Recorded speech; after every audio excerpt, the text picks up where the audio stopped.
తెలంగాణ నుండి మన్నెం పులి ఆదివాసీ బెబ్బులి కొమరం భీమ్ గారు ఎట్లా తమ జాతి కోసం పోరాటం చేయాలని యావత్ దేశంలో ఉండేటటువంటి ఆదివాసీలు తరతరాలు చెప్పుకునేటటువంటి గొప్ప పని చేసినటువంటి బిడ్డ కొమరం భీమ్ గారు.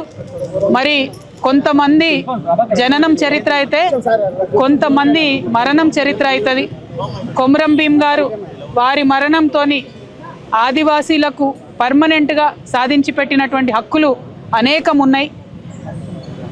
మావా నాటే మావా రాజ్, మా గూడెంలో మా రాజ్యమే ఉండాలనేటటువంటి నినాదాన్ని, జల్ జంగల్ జమీన్, నీటి మీద అడవి మీద భూమి మీద ఆదివాసీలకే హక్కు ఉండాలనేటటువంటి అంశాలతోని ఆయన పోరాటం చేసిండు. సాయుధ పోరాటం కూడా చేసి అనేక మందిని సిద్ధం చేసి అల్టిమేట్గా నిజాం ప్రభుత్వం తలలు వంచి మరి ఖచ్చితంగా ఒక దర్బార్ను నిర్వహించి ఎక్కడ ఏం సమస్యలు వచ్చినా ఆదివాసీలకు చెప్పుకోవడానికి ప్రభుత్వాలు వినడానికి ఒక మార్గదర్శనం చేసింది.